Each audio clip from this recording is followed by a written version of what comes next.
Hey guys, Uncle Ray. Welcome to another episode of the Crypto Bellwether. You know, when I do my research, I'm very non-biased and I'm very dogmatic.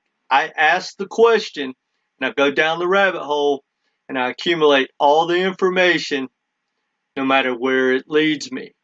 I look at the good, I look at the bad. In my opinion, a lot of people that do research, they ask the question to prove themselves right. Like they'll say, I know that ABC token is going to get the lion's share of the great banking reset. So they go to do their research to prove that. Well, that's not going to get you to the right place unless you're lucky. I don't do it that way. I ask the question and I go where the research has led me. And guys, whether you want to hear this or not, it's led me to XDC. And if you stay with me through this video, I'm going to walk you through some information, which, quite frankly, guys, this could be a 3-hour documentary to back up everything I'm going to say. But if you bear with me, I'm going to give you enough information that you can make an informed decision whether I'm right or not. And I'm really excited about XDC. And quite frankly, I didn't think this my research would have led me to the XDC network. Now, that being said, give me a minute or two just to ramble on so this will make sense of how I got here. Now, I asked myself the question when I first got into crypto because of my background. I used to work for Bear Stearns, which is at the time was one of the biggest banking firms in the country, like Goldman Sachs and JP Morgan.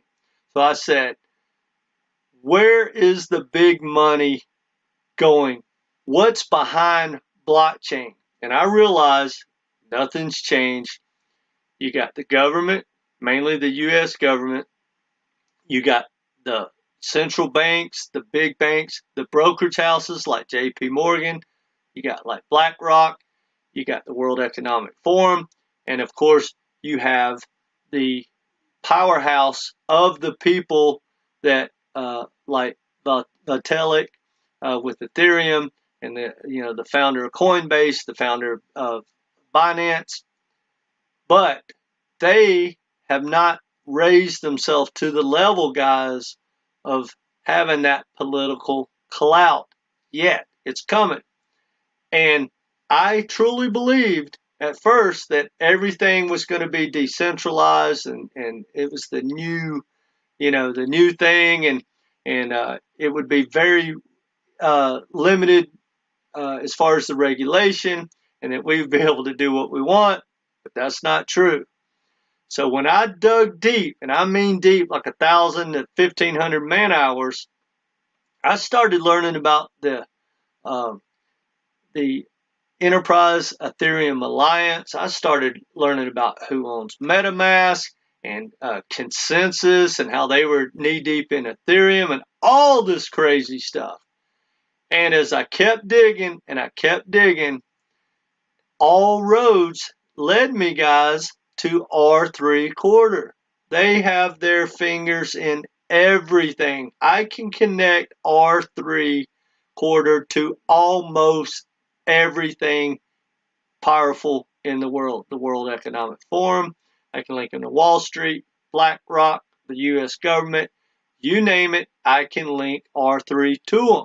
Now, not only that, R3 is a company. It's going to go public. It's going to have an IPO just like Ripple.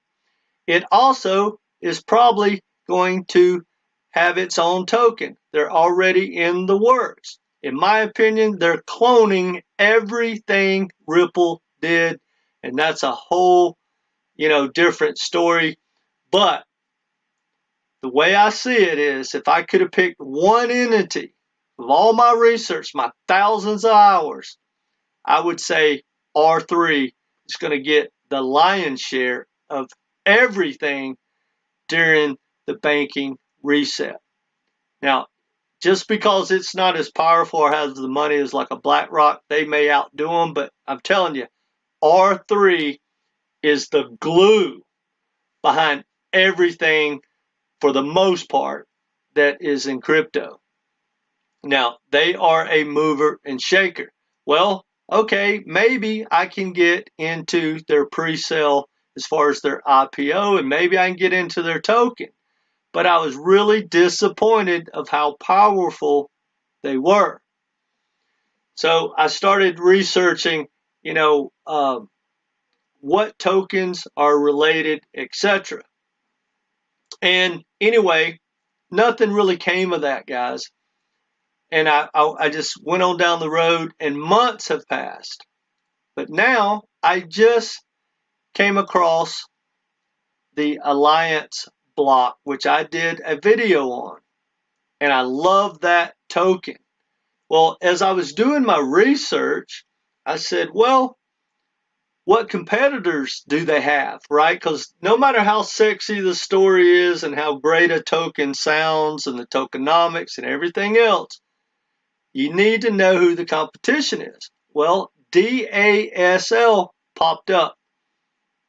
So I thought that was a token. So I Googled it, went down the rabbit hole. I couldn't find a chart on it. I couldn't find any information. I was like, well, okay, this is a company, which it is. As I read and got deeper and deeper, DASL does a lot of stuff with R3. Now, coincidentally, as I did, like I said, I was doing my research and asked that question, I ended up at Reddit.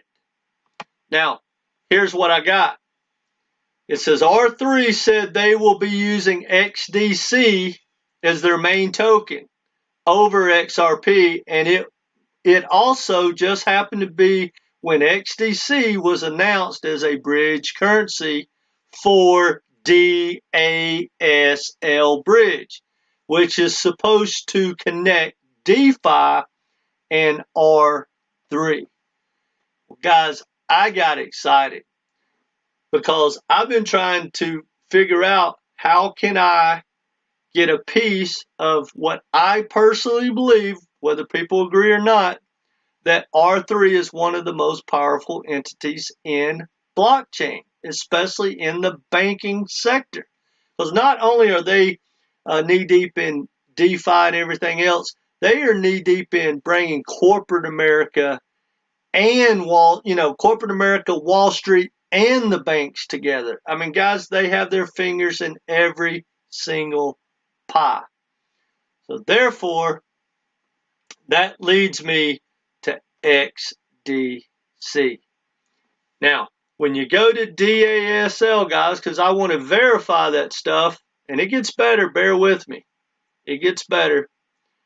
They talk about XinFin, enabling XinFin's Ethereum compatible XDC token to be used as a settlement coin in Corda. That's R3 Corda, guys. Now, here's another thing that excites me just to show you how knee-deep R3 goes.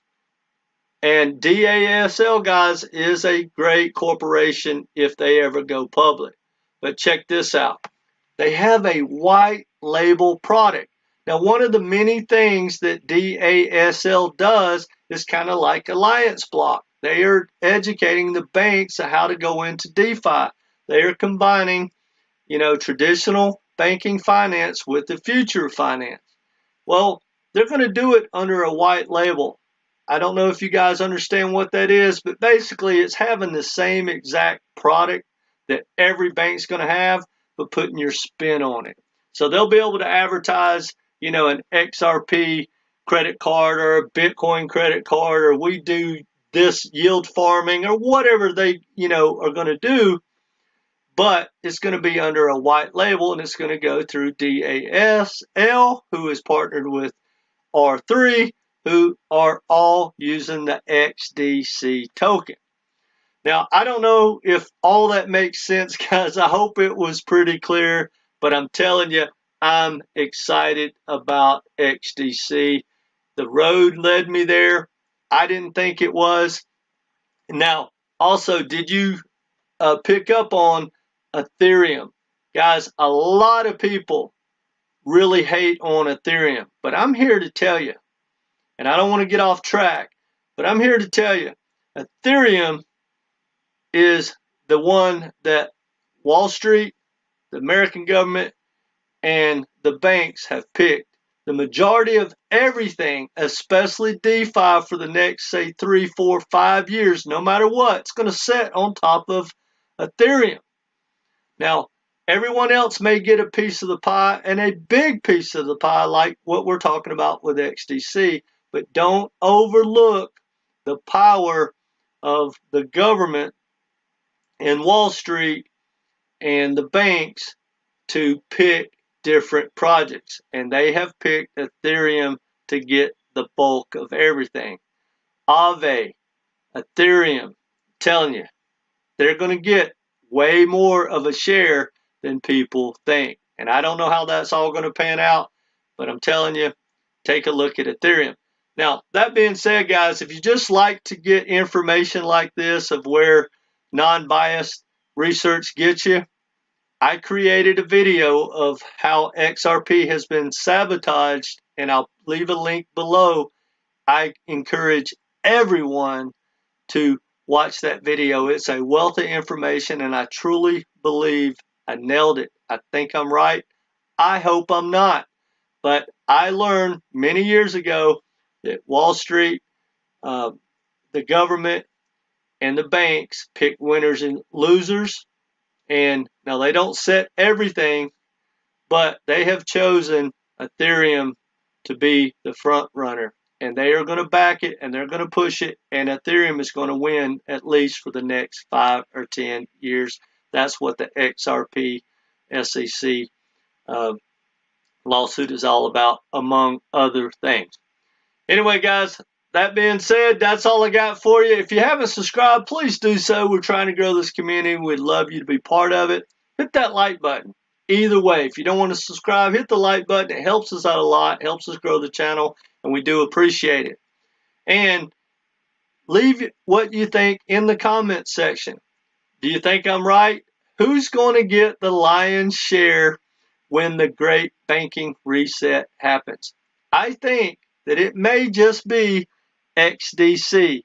It may be behind Ethereum, but XDC is going to get a big chunk. I truly believe that. And when you look at this chart, guys, it is at 0.025024, and it's been up above almost 20 cents. So, guys, I think that's about a 9x if they take out their old high. Now, I don't know if XDC is going to take out its old high in the next bull run, because I don't know where that's going to sit with the banking reset.